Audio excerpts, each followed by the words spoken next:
Hey guys, मैं हूं lucky और जरा इसे देखो। ये है इंडिया का ऐसा अकेला गांव जहां का घर सुपरस्टार से भी बड़ा है। लेकिन ये घर किसी सुपरस्टार का नहीं है, बल्कि ये पूरा का पूरा घर साइबर क्राइम पैसों से बना है। लेकिन क्या आप लोग गैस कर सकते हो कि ये घर इंडिया का कौन सा गांव में है? यस, यू आर राइट, ये वही नेटफ्लिक्स वाला जामताड़ा है जिसे cyber crime capital of India भी कहा जाता है। एंड ये तो आप लोगों को भी पता होगा, इंडिया में आधे से ज्यादा फ्रॉड जामताड़ा से ही होता है। जैसे कि पंजाब सीएम के वाइफ प्रणीत कौर, साउथ दिल्ली के बिजनेसमैन शमशेर सिंह, भाभी जी घर पर है क्या टीवी सीरियल के एक्टर शिवांगी एंड और भी कई सारे लोग इन जामताड़ा स्कैमर का टारगेट बनकर हजारों लाखों रुपए गवा चुके हैं।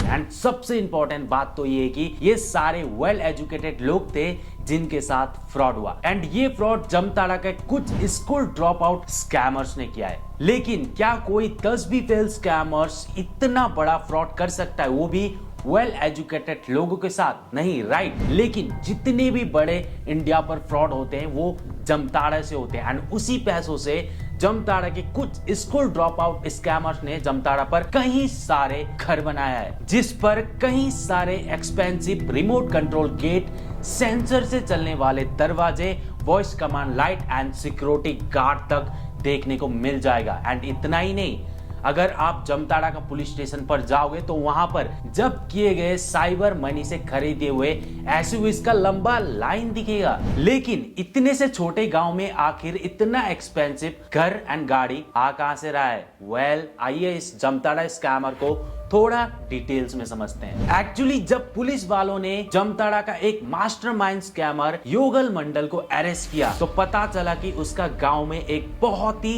एक्सपेंसिव घर था जिसका कीमत लगभग 2 करोड़ से भी ज्यादा था। एंड और इन्वेस्टिगेशन किया तो पता चला कि योगल मंडल का टोटल इन्वेस्ट कुछ 10 करोड़ से भी ज्यादा था। एंड इतना ही नहीं, जब पुलिस वालों ने जामताड़ा का बाकी स्कैमर को अरेस्ट करना शुरू किया तो पता चला कि इन स्कैमर्स का लिंक तो काफी बड़ा था, जिसमें पुलिस से लेके पॉलिटिशियन तक शामिल थे। बल्कि इस स्कैम में तो जामताड़ा का हर एक गांव वाला बराबर का हिस्सेदार था। एक्चुअली सबसे पहले तो जामताड़ा के गांव वाले 15 साल से लेके 18 साल के यूथ को बाहर भेजते थे कई सारे लैंग्वेज एंड स्किल सीखने के लिए। एंड वही लोग फिर से जामताड़ा पर आकर बाकी लोगों से मिलकर इन लोगों का ग्रुप इंडिया के अलग अलग शहरों में फ्रॉड करते थे। एंड इनके लिए सबसे बड़ा एडवांटेज तो ये था कि ये जहां बैठ के फ्रॉड करते थे वहां से पुलिस स्टेशन काफी दूर था। जब पुलिस वाले इन्हें अरेस्ट करने के लिए आते थे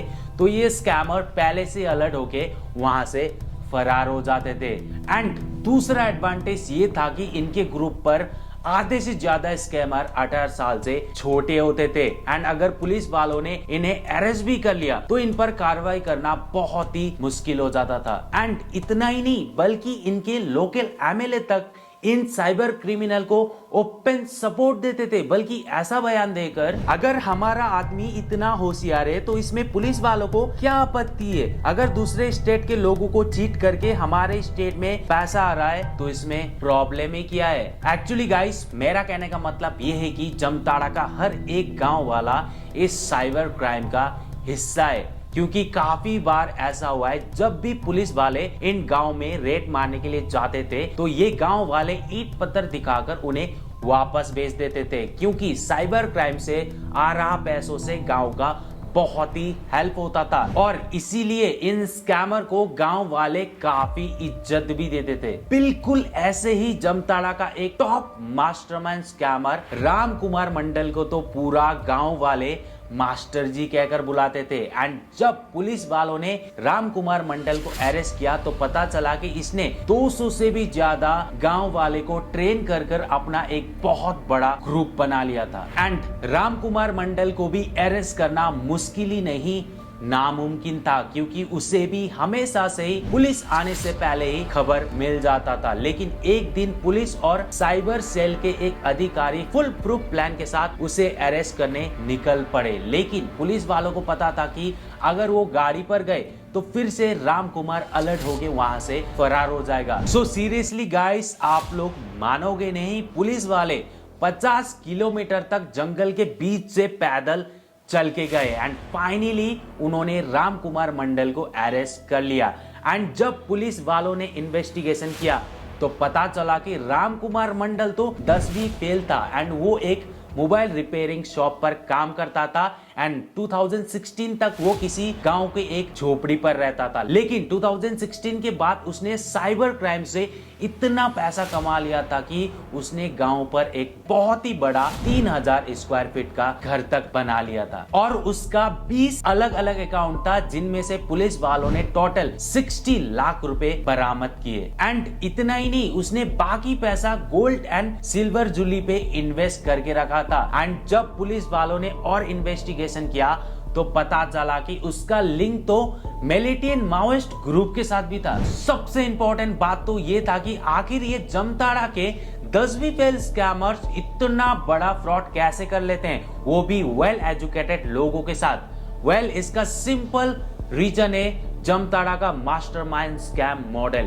क्योंकि इन लोगों के पास लोगों के साथ फ्रॉड करने के लिए कई सारे मॉडल हैं। जैसे कि साउथ दिल्ली के बिजनेसमैन शमशेर सिंह का कहना था कि उन्होंने अपना credit card, account details and OTP किसी के साथ भी शेयर नहीं किया था, फिर भी जमताड़ा स्कैमर्स ने उनके अकाउंट से 50 लाख रुपए गायब कर दिया सिर्फ कुछ मिस कॉल से। And Jamtara signature credit card scam में तो पंजाब सीएम के वाइफ प्रणीत कौर ने 23 लाख रुपए गवा दिया। एंड इतना ही नहीं, इन जमताड़ा स्कैमर्स ने तो यूएसए तक को नहीं छोड़ा, क्योंकि जमताड़ा यूएसए में होने वाले 20% से भी ज्यादा साइबर क्राइम के लिए जिम्मेदार है।